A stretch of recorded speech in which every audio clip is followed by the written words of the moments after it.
Chapter 11. Of Wreckage. Co-pilot McLean sat comfortably back in his seat, listening to the gentle mutter of the idling motors. Before him spread an expanse of instruments, each one telling its own correct story, the whole informing him that the plane was ready to go. The pilot, Wayne Stoddard, stood upon the apron, smoking his last cigarette, and watching the passengers enter as a good captain should. Clay saw him turn and smile up at him and smiled back. Wayne Stoddard was a little flattered to have the Clayton McLean as a lowly co-pilot, for, like many commercial flyers, he was a little restless in the echo of warbirds across the water. Clay eyed the passengers and found them a usual lot.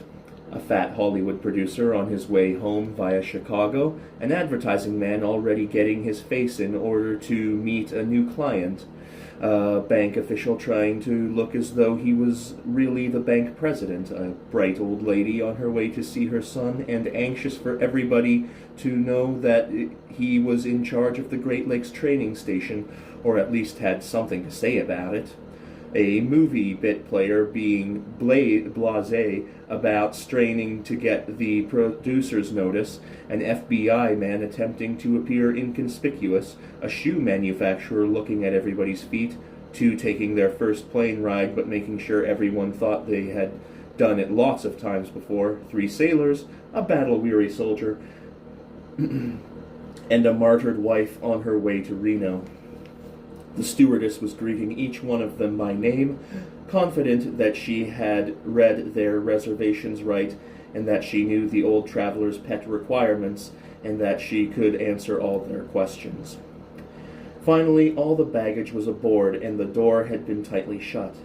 The pilot ground out his cigarette and mounted to his post of command. But halfway up, the dispatcher called to him and came running out with a sheet of paper. The pilot consulted it, looked steadily into the west, and then shrugged. He put the sheet in his pocket and climbed up once more. He waved to the dispatcher and settled into his seat. "She look all right to you, Clay?" "Check." "Dirty weather over the mountains, but I don't think it will get any worse. Early morning soup usually gets off the hump by the time we get there. Fly it with my eyes shut anyways." "All clear," yelled somebody outside. Wayne took the wheel into his chest. His deft hand shot both throttles ahead and hauled them back. The engine sent the dust scurrying behind them. He let off his brakes and brought the ship around, gunning it out onto the runway. He surveyed the wind situation. "Okay?" "All clear," said Clay. The DN-160 began to rumble along the concrete. Wayne kicked the throttles wide and pushed the wheel up against the panel. The tail came off smoothly. Wayne eased the wheel back. The landing gear crunched a few more times, and then, flying clean, they were away, the port sloping away behind them. "Wheels," said Wayne. Clay switched on the automatic gear. A light blinked. The warning horn stopped blowing.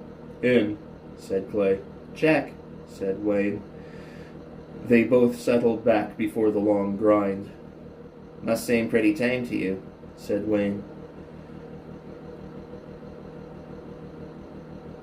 200 miles per hour after a Vickers Spitfire. "Seems pretty darn good," said Clay. "Deadly dull, though," said Wayne. "No, I don't think so." "You will soon enough. New York to Chi to New York. Well, must be in Chicago. No guns or bombs, just passengers, deadly dull." "I'll love it," said Clay. "Even when," said a voice over his shoulder, "Mrs. Tenderguts wants you to fly a little smoother." Clay smiled at the stewardess, a good kid by the name of Cartwright. "Even then." "Well, she's saying it right now. She wants to arrive in Reno with that schoolgirl complexion. She insisted I tell you, Wayne. Her ex owns stock in some airline, but she isn't sure if it's this one. Go back and find out, said Wayne. We'll act accordingly. Give me some weather, said Wayne. And be sure it's good weather. Okay, Skipper, said Clay. Some time later, Clay was at the controls while Wayne tried his luck on the weather. About then, tendrils of mist had begun to thicken, and for long moments the earth vanished completely from view. The engines thundered strongly. Wayne put aside the phones. "They better beeline on the beam," he said, perhaps a little too naturally. Clay shot him a questioning glance. "She's settling up ahead," said Wayne. "Wind shifted and some dirty stuff swung inland from the lakes. And on the hump, said Wayne.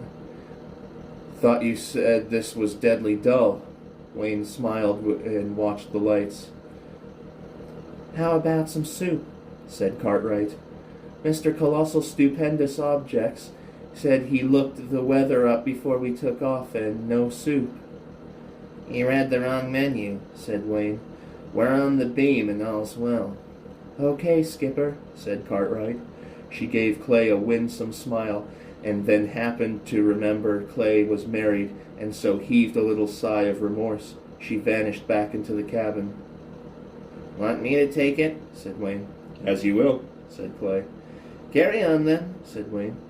"If I do say so, you got the feel of her quick. No pursuit stuff, but she'll do, eh?" "Right," said Clay. "But it's no credit in smooth stuff like this." "Mind going it black?" Clay looked down. More frequently now the earth was vanishing and staying hidden longer, so that in a short while there were whole minutes when there was nothing to be seen but a carpet of dirty gray. "Steady her at 4,000, said Wayne.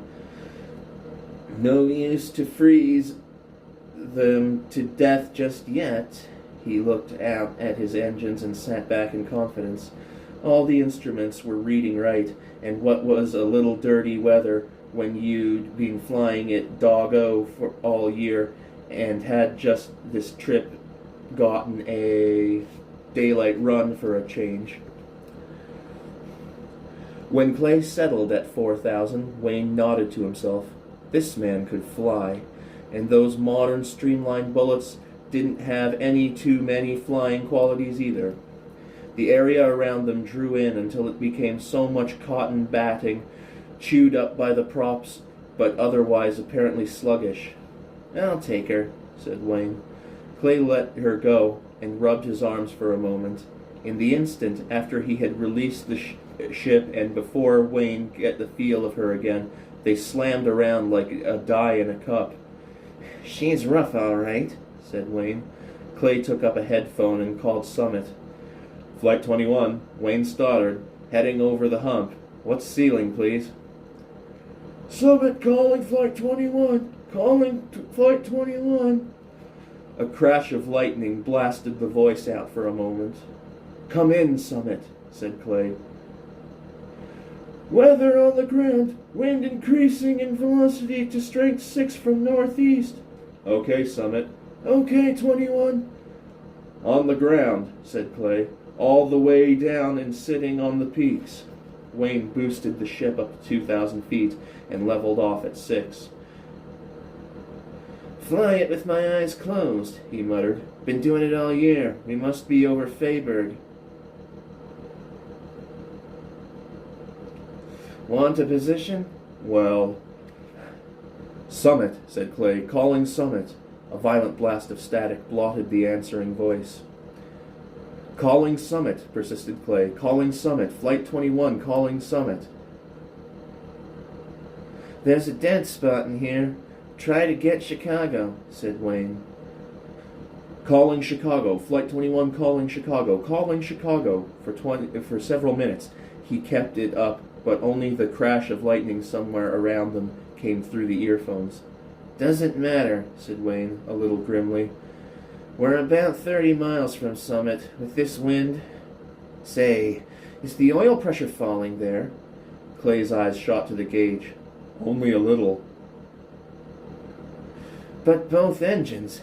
Clay, we've got to go lower. It's colder than I thought up here. See, we're heating up. Clay swept the board with his restless eyes. Temperature was climbing. Pressure was going down as the lubricant thinned. He wiped a hand over the misty glass and peered back at the leading edge of their wing. Ice, he said. Wayne's hand brought the throttles back a little. Too much for her. Fly it with my eyes shut. What the hell's a little ice? He lost about 1,000 feet and smoothed it out again. Calling summit, said Clay. Calling summit. Flight 21, calling summit. Come in, 21, said Summit through the crackle. Flight 21, said Clay. Ice forming on wings. Can't hear you, 21. Clay cut from phone to key and streamed out an even flight of code. Flight 21, Wayne stuttered, icing up at 5,000 on beam about 20 miles east of you. Engines heating. Get us a bearing to make sure. It'll take them a while, said Wayne. But what do we care about it when we've got the beam and some of this wind on our tail? Port engine's still heating and we can't go any lower without dusting the trees. It must be getting colder, said Clay, looking again at the forming ice. Flight 21, buzzed the receiver. Ground velocity 31 miles northeast emergency field, 8 miles west here at summit, but everything on the ground. Try to make it over the hump. We'll make it, all right, said Wayne heavily. We've got 500 feet under us here, if this damn altimeter isn't lying. I'm going to sit on the carpet. It can't be that bad down there. What's wrong? The beam cut out. I've got us checked. Plot us a course. I've got the compass here, but that wind, I wish that gauge would settle down. And he eased the throttles another notch. Damn streamline bombs. Old airmail, that was the ticket. Flew themselves. The hell, we can't have a ship that flies like the old monomail. No field within 100 miles long enough to land us. Any news for the paying customers? Said Cartwright. Everything's swell, said Wayne. But tell them to buckle their belts. Bumpy air just ahead. Too many trucks been over it. She shot Clay a white glance, but he didn't offer more. Her eyes strayed over the instrument panel. With the wish that she could read the trouble, she drew back. Good kid, Cartwright, said Wayne. Marry her if she didn't think she rated an actor, at least. Monomail was the ship, no monkey suits. Clay looked at the wing again. The ice was very distinct now and thickening even as he looked. It's snowing here. Wayne gave the port engine an angry glance and then, tight-jawed, stabbed the throttles all the way forward. The altimeter stopped easing down the dial and began to build up from 4,000, but very slowly. Jettison me a couple passengers, growled Wayne. Very slowly the temperature gauges came up into the red. The tacks began to slope off and kept on going down. The pressure gauges were dropping out of sight, and the altimeter stopped building. Wayne wobbled the stick as though he could make the plane shake like a dog and shed its growing weight of ice. Clay got back to the key. Tell them we are losing altitude, said Wayne. Tell them to start whistling about a bearing. We've got to get into summit and there's nothing beyond. Tell them to get a plane that can fly. It won't do any good, but they're nosy. Okay, Skipper. And Clay, sending smoothly, looked into the face of the altimeter, which was going down, down, down, to the level of the hump, and then below. In the glass he didn't see Wayne's reflection, but Laura's. Flight 21, calling summit. Come in, 21, said the phones. Clay spoke into the mic. Flight 21, calling summit, steadily losing altitude from ice, engines heating up, get us a bearing, that's all. That's all is right, muttered Wayne. Fly at Blotto, though, who said those de-icers were perfect. Not in stuff like this. Mother wanted me to be a preacher. She was right. Mechanically, he was doing all he could, and the ache of fighting this air on the top of the range was showing strain in his face and hands. Ought to have married Cartwright. The temperature gauges were too high to read now, and the tacks were trembling just above flying speed. The plane felt heavy with all the unwarranted load she had to carry, and the controls were getting sloppy. Flight 21, head due south into the clear, crackled Summit. Due south from where you are right now. There are peaks ahead of you and behind you. Due south for 15 miles and then 192 degrees and you're out of it. Don't swerve off that course. Due south it is, said Clay. We'll stay in a valley if we take it at 180, Skipper. Wayne nodded and smiled. He banked steeply, and when he started to level off, he swore. The controls were cocked over. Ice in an aileron, said Wayne. Grab hold. The two of them battled to level the plane out, while the altimeter crept down, down, down. The wheel came free with a jerk. Wayne settled the compass on 180. The whole panel was reading crash now. Clay could feel them losing. Someday they'll have speed in a plane, said Wayne. Your belt fastened? Rather not, Skipper. Okay, get Summit again. Clay tried, but Summit was dead as far as they were concerned. Make it yet, said Wayne. Sure, said Clay. Cartwright was between them. What's up? Get back and buckle your belt if you can find one, said Wayne. We may make it, and we may not. Okay, Skipper. And Cartwright, said Wayne, calling her back, if you'd listened to my plea a couple of months ago, you'd be sitting home now, knitting. Okay, Skipper. Cartwright, said Wayne. Yes, Skipper? Any pilot's a chump to fall in love with a stewardess. Oh, Wayne. And buckle your belt, said Wayne. That altimeter's lying, said Clay. We're below sea level. Sure, never told the truth for a minute in its whole life. They can have their altimeters. Just give me a plane that can fly. Stand by the stick. You may see something before I do. I feel trees. Clay wrapped his hands around the wheel. River through here. Iced up. Might hit it square. Slick as you please. Mind if I cut the guns, Clay? No use to melt this starboard engine. Must be dripping by now. Wayne shut the guns and cut the switches. The silence which began to settle made the ears ache.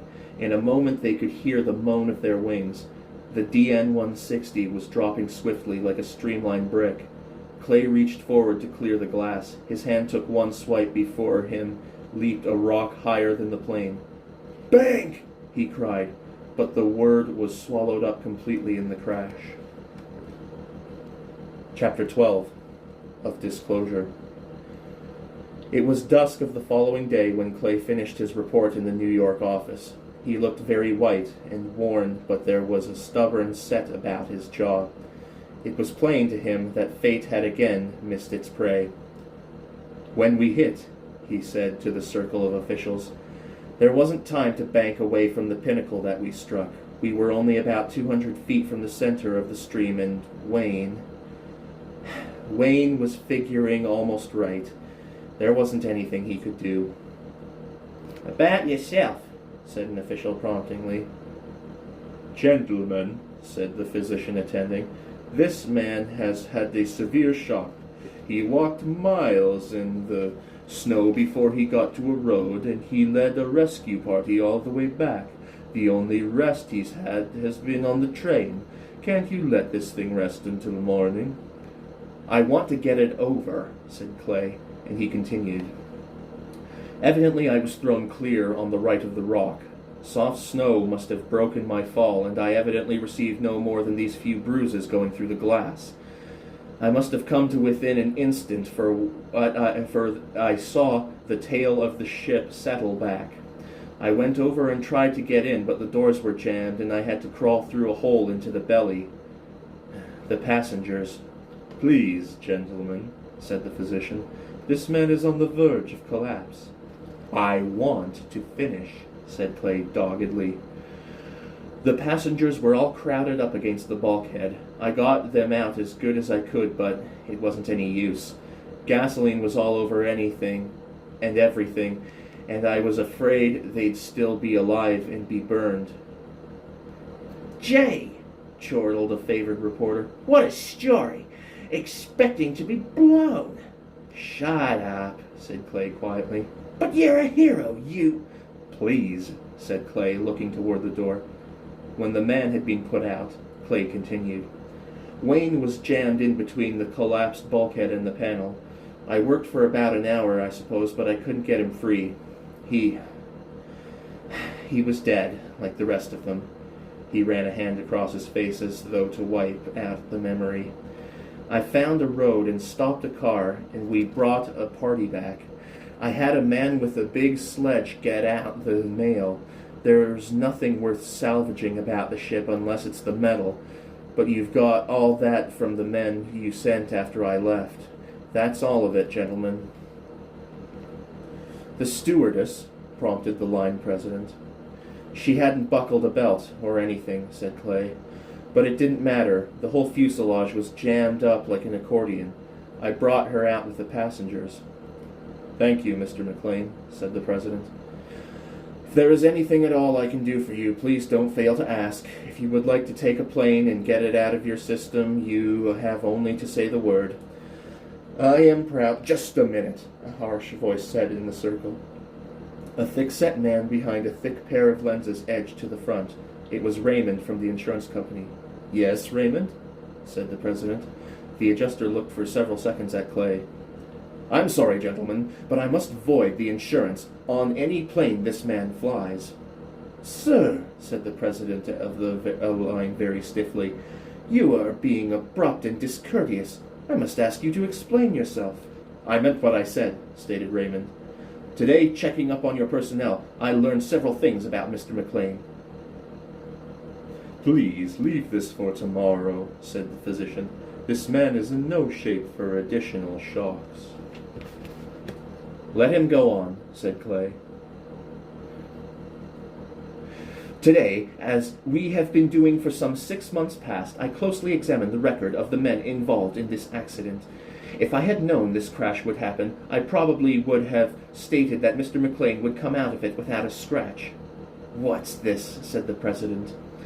"If you haven't good proof, Raymond, I think we can dispense with your coverage altogether." "There'd be no reason. Every other company in the business will have collected the facts, even though we cannot release them. Today I found out that there had been at least 3 deaths in the vicinity of Mr. McLean in the past 2 months."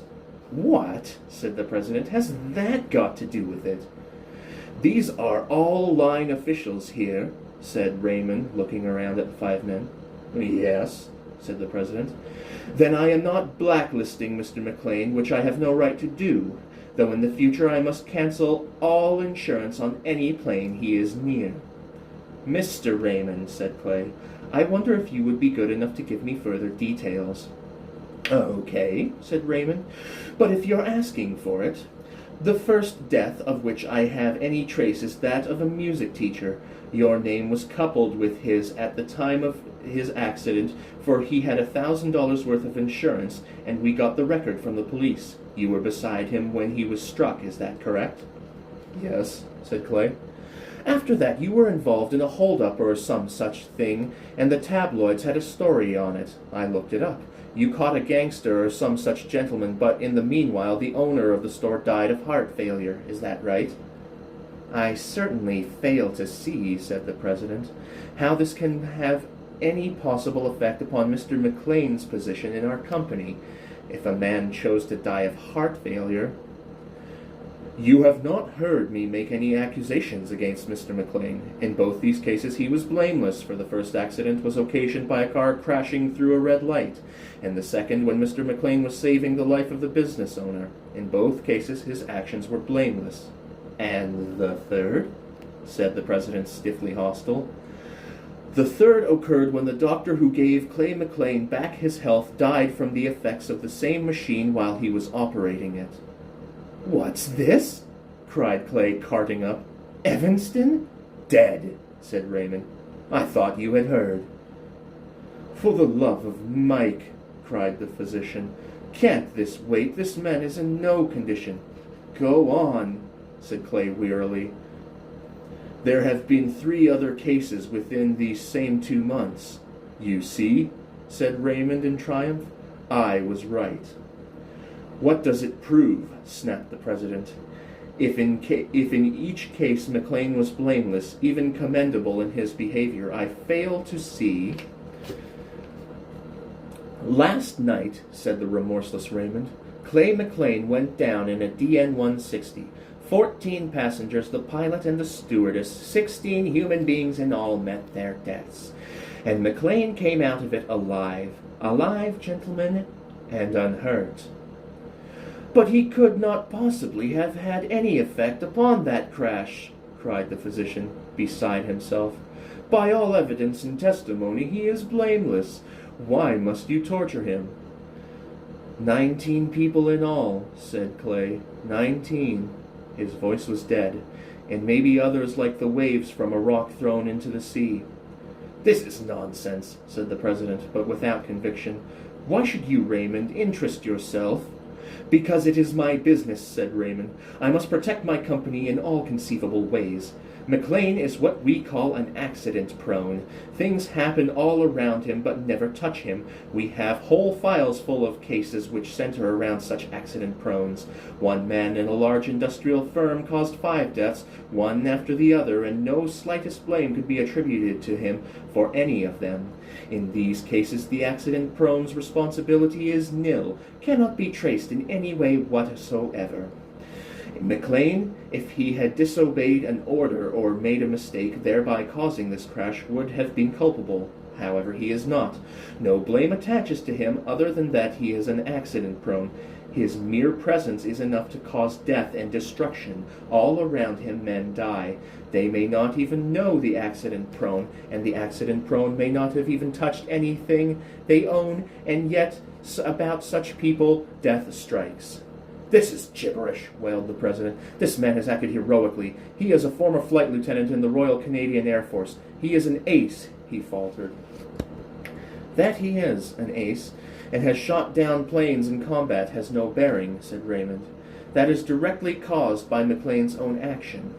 Before 2 months ago, so far as my record goes, he was not an accident-prone, and then suddenly people began to die around him." "What are you saying?" said the physician. "You, top adjuster for a great insurance company, a man who should know everything there is to know about accidents, and yet you say that men can cause them by their mere presence, without touching anything or having any other guilt." "That," said Raymond, "is what I am saying. I cannot give you any reasons why, none are known. We know that such a state of affairs not only exists, but is general. All over the world there are such people, in villages and cities, in the fields and in the factories.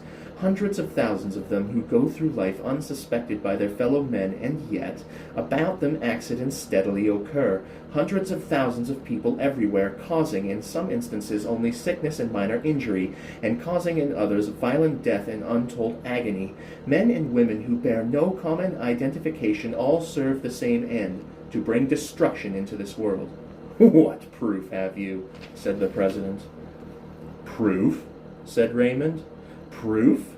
Is it not enough that when an insurance company, by close examination of the cases, finally identifies and isolates the accident-prone, and despite his seeming lack of connection with a string of accidents, we remove him from a certain locality, the accidents cease. Remove the accident-prone and you remove the accidents. It is being worked out all over this country." "You have records?" said President. "Files of them. In some firms, we have cut out accident rate to nothing by banishing accident prones. We have had to fight down objections against removing seemingly innocent men, but when the accident curve fell sharply off the instant such people were removed, we have been thanked, and this man is only one of the thousands of such servants of disaster. Author's note. The reader is referred to any insurance company for further information concerning the accident prone. While such firms cannot release actual names and thus blacklist men, they can confirm the facts contained here and even enlarge upon the size of the accident-prone legion, which is everywhere about us. Attention is further drawn to the maritime superstition about Jonahs. One such man has survived unscathed every major naval disaster in the past 20 years. He is frankly called Jonah as a nickname and will not now be allowed to aboard any ship. Note, too, that certain crews repeatedly lose their ships to U-boats. Also note that no captain that has lost his vessel to the sea is ever given another vessel. Long practice has shown maritime circles the existence of the accident-prone without insurance figures to point out such a thing. Man has many guards against these people in the form of superstition. Not until recently was it completely proved, beyond all shadow of doubt, that the elimination of certain men from industrial plants met with a decrease, if not a cessation, of accidents in that plant. L. Ron Hubbard. Concluding author's note. Back to the story. The president looked at Clay. What is the meaning? How can it be that you, a competent... Please, said Clay. I know that what he says is true. I did not know the name for it. I had misread it. I thought that some great force was attempting to kill me and that I in my conceit could keep off death. I did not know. For a long time it had stopped. But then Evanston, who had everything to live for, those passengers. The others had drawn back from him without knowing they had done so. Suddenly Clay got a grip on himself. He pushed himself up from the chair. I had better leave, he said. The ceiling may fall or the building burn. He faced Raymond. The accident-prone bears a charmed life, you say? As far as we can discover. Worse luck, said Clay. He went to the door and picked up his cap. He started to put it on his head and then remembered himself. From its stained front he unpinned the wings. From his cuffs he unsnapped the braid. He slipped off his pocket insignia and placed the whole upon the reception desk. A little pale, he looked at the silent faces which were turned strainedly toward him. Not even the physician had anything to say now. Thanks, Raymond. I didn't mean, began Raymond too. I meant that, said Clay, in all sincerity. Good night, gentlemen. And he closed the door behind him.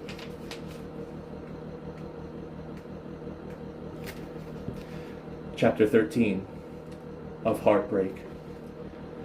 Laura McLean laid the magazine aside and sat very still listening, but the footsteps in the street passed on without stopping. She gradually eased back into her chair and once more scanned the printed page before her. For 5 hours she had been on this same page, and yet she knew no slightest word of it.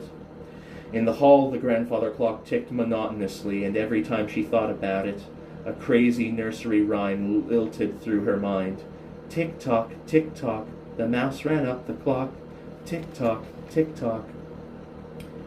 Miss Laura, said the little Irish maid, half a face in the crack of the door. Aren't you going to eat?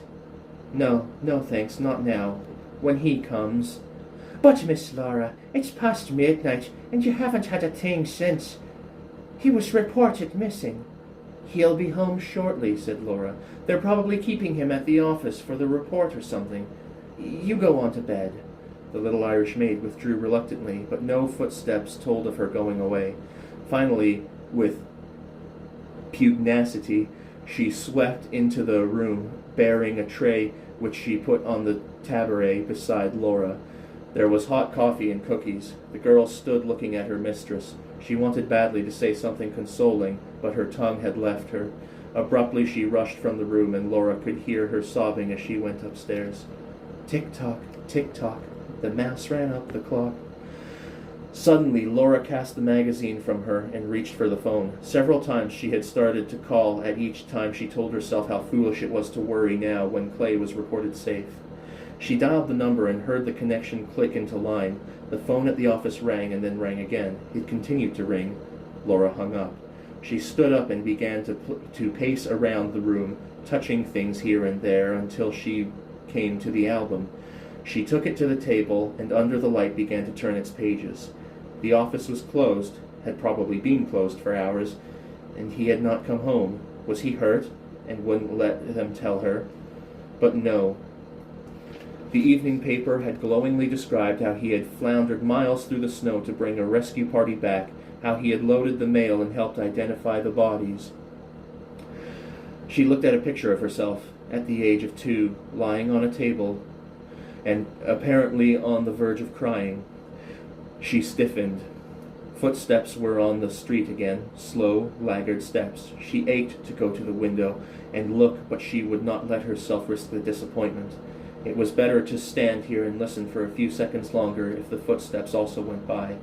But this time the sound ceased before the house, and after a moment she heard feet scuffling slowly up the steps. She turned to face the hall door, hoping the bell would not ring and thus send her hopes crashing. The bell did not ring. A key rattled in the lock, and the door swung open. With a cry of joy, she rushed to the door. Clay stood on the sill, looking at her out of beaten eyes. He made no response to her greeting. She stopped within a few feet of him, holding out both her hands. Clay dropped his eyes. She took his arm and led him into the front room. Her heart had begun to beat in her throat, for she had not missed the torn place over his pocket where his wings had been. But she said nothing, forcing him gently into a chair. He started to speak in protest, but she placed her hands over his lips, and the vibrant touch made pain course through him. She went out, and a moment later came back with a bottle and glass upon a tray. She poured him 3 fingers of scotch and put it in his hand. He elected to look into the drink, not at her. "Laura, there is something."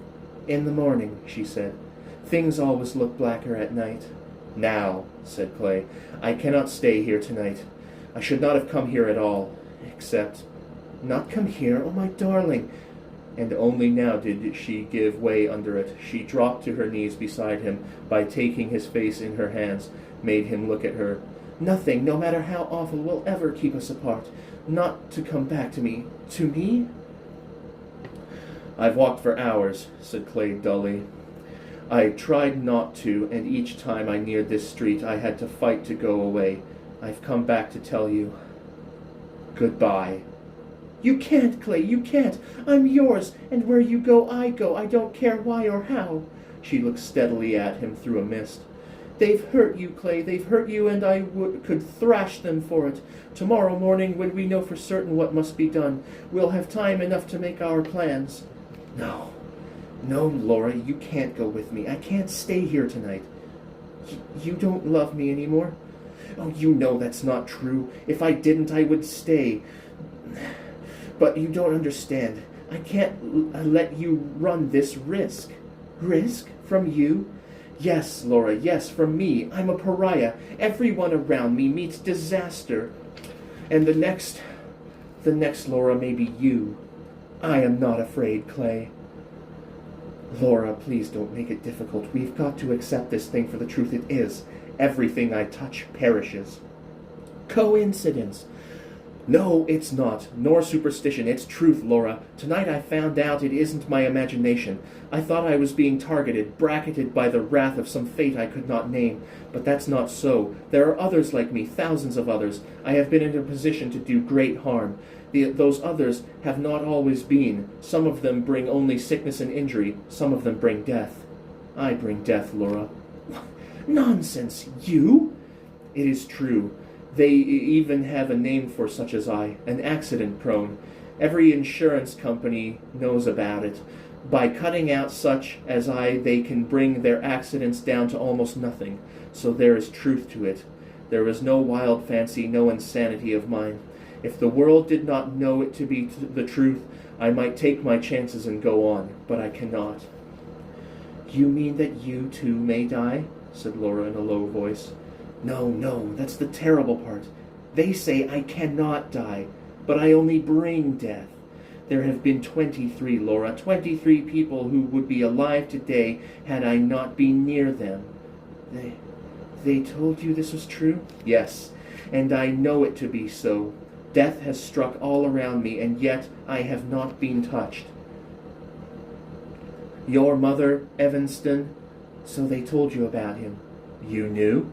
I tried to keep it from you. You were so happy. The professor, a gambler, teamster, a storekeeper, a woman, your mother, Evanston, all Flight 21 except myself. With luck, we can outlive this, Clay. Luck, he cried savagely, his wrath against fate breaking through. Luck? I have all I need and more. Luck. I win at roulette. I find money in trash cans. I live through things that no man could possibly hope to live through under other circumstances. I outlast even an airline crash. Luck. I've 10,000 times as much luck as I need. I sit down on a doctor's steps and he cures me. He stopped, looking white. She waited for him to continue.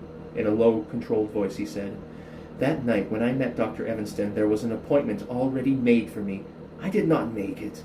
I had no friend that could have made it, so it's all true. The fates look after me. I murder within their law. This will all pass, Clay. 23 people, he said softly, all dead because of me. And who will be next, Laura? Clay put the glass on the table and got up. I should not be here. You are imperiled by my very presence in this room. I must go, Laura. If I love you, I cannot ever see you again. She caught his hands. You think I am afraid, Clay? If I had been afraid, I would have left you the night Evanston died. True, I was able to see that everyone that knew you met death. But I did not leave, Clay. I would rather die with you near me than to live without you. You've got to believe me. You've got to. He laid his hand upon her silken head as she wept against him. He could feel the courage seeping out of him. He had been so determined not to come back at all, and then, when he had come, to tell her and go away, that now, in reaction, he was very tired. Pulling her chin up with his hand, he looked at her for a long time. He turned away and picked up the drink she had poured and drank it. You'll stay tonight? She faltered. Just tonight. You're so weary. I can feel it. He felt his resolution fade, and he looked from her to the door and back again. For an instant a voice cried out within him. What right had he to put her in such danger? At any moment something might happen to her, to the only person in the world that could ever mean anything to him. Just tonight, she pleaded. He sank down in the chair again. He had no right to cast upon her death's shadow, but neither did he have any right to break her heart. His will surged within him, and when he looked at her again, he smiled. Seeing it, she became animated, trying to drown out sorrow with activity. She plumped up a pillow in back of him and took off his soaked shoes and poured him another drink, and didn't even insist that he light the pipe. She flew from the room and came back almost immediately, it seemed, with ham on rye sandwiches, his favorite. He did not want the food, but he wanted to please her, so he ate. Now that he had begun to act a part, it became easier to him. He knew what he would do this night, but she would not know until she awoke. He asked her about the painting, and she told him in detail. She outlined 6 schemes she had for remodeling the outside of the place and selling off the iron statuary in the yard, and washing the house's face and making the back laundry into a sun porch where she could read, and patching up the old den so that he could just throw things into it and feel sure that nobody would even try to straighten it up, except maybe once a year when he'd simply lost everything. Listening to her, he rested. This was like a long pause between the crash of instruments in a symphony, but he shut out the knowledge that too soon and mad violence would continue. It was almost 2 when they went up the stairs, his arm about her. She showed him what she could do with pastels, and he had to see if the paint was still wet, and then had to scrub very hard to get it off his fingers. A little later he eased into bed and quested for the light, with her smile warm upon him. The room went dark. He awoke with a start, guilty at the thought of having slept here at all. By the glowing dial of his watch, he found that dawn was less than a half-hour away. The street lamp on the corner cast a pale light through the room. Laura, her hair like a halo about her lovely face, slept on undisturbed. Very cautiously he released her hold upon his arm. He looked at her hand for a moment and then kissed it. The floor was very cold, and a draught whined through the crack under the door. He could not find his slippers and abandoned them. Like a shadow he moved across the room, collecting the contents of his pockets from the chair. Easily he slid out, and the latch clicked behind him. In the next room, which was his own, he went about dressing with haste. He looked at his uniform, hanging on the back of the door, for several seconds. It was cleaned and pressed, and the buttons glistened with recent attention. He passed it by, choosing a gray business suit recently purchased. He had difficulty in finding a hat upon the dark shelf, and instead his fingers touched something cold and familiar. He was motionless. Slowly he pulled the holster to him.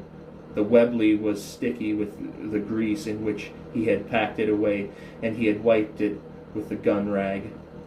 His experienced fingers slid out the magazine and counted the bullets to find a full load. With sudden decision he replaced the clip and thrust the Webley into his waistband. Quickly he got into his coat and picked up his hat from the closet floor. He tiptoed past Laura's door. The stairs creaked forlornly as he went down. In the parlor he found a sheet of paper and a pen. He wrote, "This had to be, because you see, I truly love you. Clay." Chapter 14. Of Failure. A dawn mist hung over everything. A chill wind promised snow. Street lamps, fading out before the creep of pearl in the east, gave the world a tired look. Clay walked swiftly. He knew where he was going now, and what he had to do, and by reaching a decision he had discarded most of the weight which oppressed him. Laura would eventually get over it. She would have to, if they didn't make her come for him. The park was a toneless expanse of gray, deserted and hushed. He strode into a bypath and went down it, knowing that it would lead to a favorable spot. In a circle of bushes he halted. A bench hidden here invited him to sit down. He pulled paper and the pen from his pocket and wrote, "There is money in my pocket to bury me. Please do not make any effort to identify me, for that would bring sorrow to another."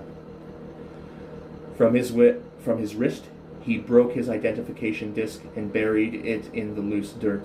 Then, in a businesslike fashion, he gave his attention to the gun. He took it down so that there could be no mistake.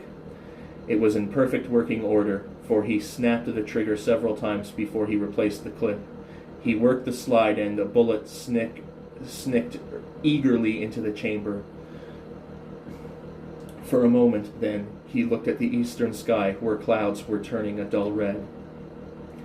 He was almost smiling when he placed the muzzle against his temple. He had seen men shot with a 9mm slug. There would be no question about his dying instantly. With a jerk, he pulled the trigger. Startled, he took the gun down and looked at it. The safeties were off, but the trigger would not depress. He took the bullet from the chamber and slid out the clip. The gun clicked. He put back the clip and left the chamber empty. Again the gun snapped successfully.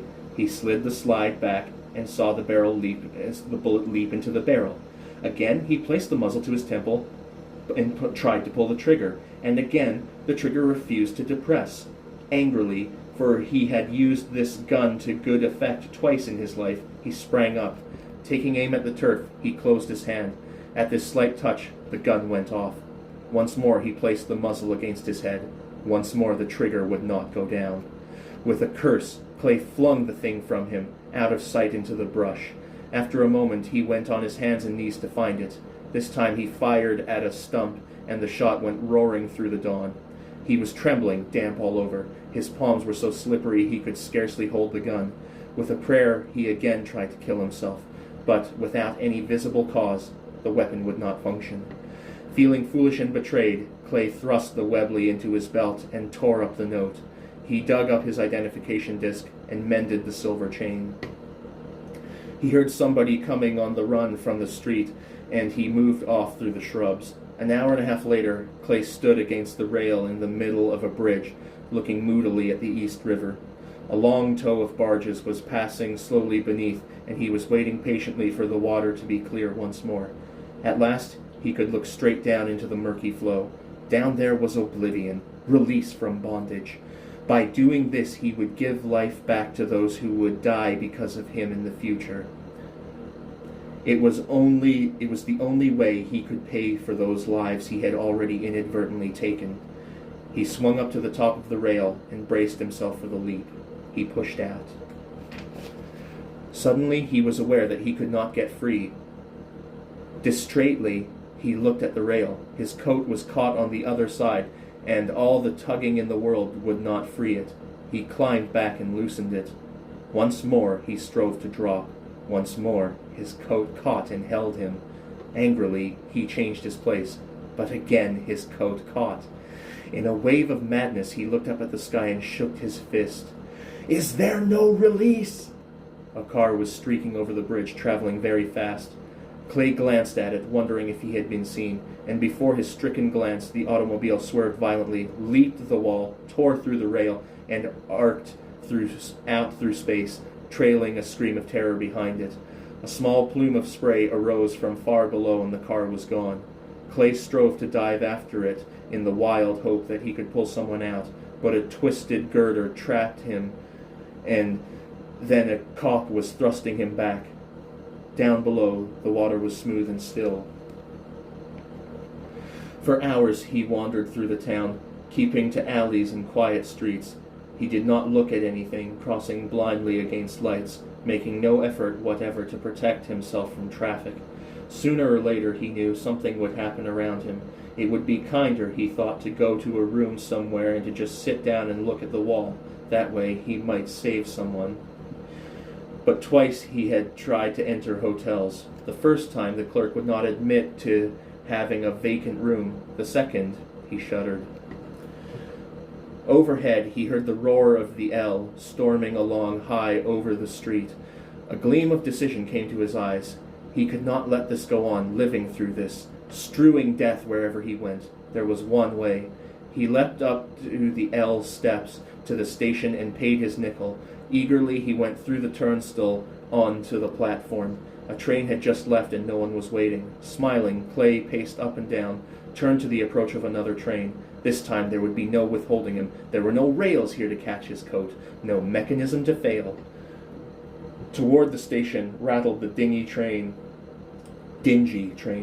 swaying from side to side on the light rails, waking the echoes even above the roar of the street below. Clay stepped to the edge. This would be swift and certain, for he was far up the platform and the train had hardly begun to slow down for the stop. He leapt down onto the track, directly in the path of the train. He closed his eyes, waiting for the shock which would come in a split second. Suddenly there was a rending crash. Clay was tricked into thinking that he had been struck, but when he opened his eyes, he was standing unharmed between the rails. A few feet from him, the splintered first car was rolling over, spilling people. The other two cars had left the track, crashing over the edge to dash themselves to bits in the street below. The lead car was hauled half off and teetered there, making a bridge down to the pavement. This train, filled with noon-hour traffic. Clay saw the spread rails just beyond him and knew why he had failed. He saw the dead and injured littering the track, heard screams of agony. The cold breath of death was close about him here. He could not move, knowing he would be able to render no aid. Most of these people were beyond aid anyway. He turned away, and within him he felt madness shrieking to take control. There was only one out, one way he knew so well that he could not be betrayed, and a long period of thought convinced him that he had only this one out. In a plane he might be able to kill himself, for there he knew all the tricks, but no plane here would be offered him, and he winced to think of the consequences to others should he try to steal one. No, there was only one way he could feed the appetite of destruction without being himself driven insane. In a telegraph office, he scribbled out his message, and it read, "In perfect health. Would like to renew my commission. Am leaving for Montreal this afternoon. Clayton McLean." At least, he told himself as he paid the charge, Laura would be safe.